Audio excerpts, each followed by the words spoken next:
Hello friends, welcome to the series The Story Behind.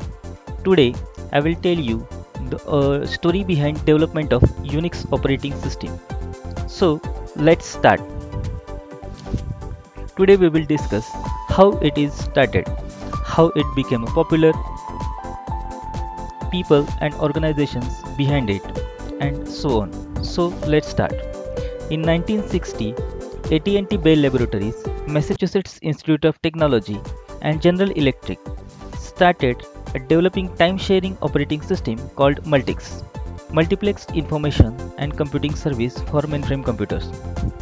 But it became a very complex and management was not satisfied with this system and they decided to withdraw this project in 1967.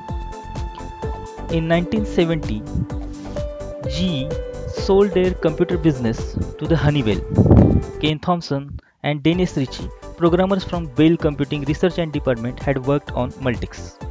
In November 1971, the first version of Unix was released. These two guys also released a book called Unix Programmer's Manual. Ken Thompson and Dennis Ritchie are these two persons. Next year, in 1972, new version of Unix along with high-level programming language B and Unix programming manual was released. Later, that B programming language is renamed as a C by Dennis Ritchie. In November 1973, Thompson and Dennis Ritchie first time formally presented Unix to the outside world at conference called Symposium on Operating System Principles at Purdue University. At that conference, Bob Fabry, professor of University of California, Berkeley, was present and he is responsible for bringing Unix to the Berkeley University. Now, Unix was a public and it was made available to the government and military applications. Bob Fabry obtained a copy of Unix at the cost of $99 to cut cost in setting up university campus, computing resources, and research at university. At that time, Unix license also come with full source code, and researchers can modify it and extend it. At that time, graduate student Bill Joy and hackers from Berkeley was working on making changes to the original Unix.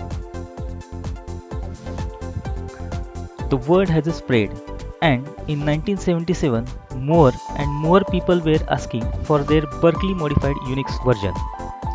Those were mostly other universities, and Bill released this operating system under license BSD, known as Berkeley Software Distribution License.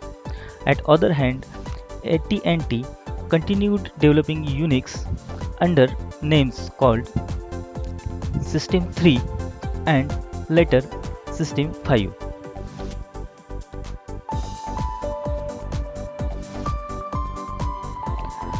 In the late 1980 through early 90s, the war between these two major strains raged.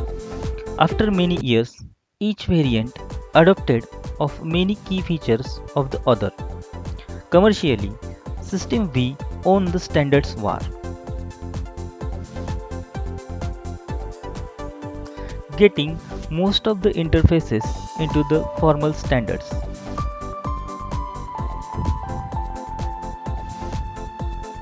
Commercially, System V won the standards war. In 1980, commercial companies started building their own versions of OS, thereby making Unix as a base OS. Technology giant IBM obtained Unix and developed their own operating system called IBM AIX.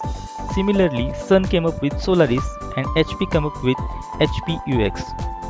In 90s, Apple computers based their Mac OS X on BSD Unix, thereby making it as a Unix based system.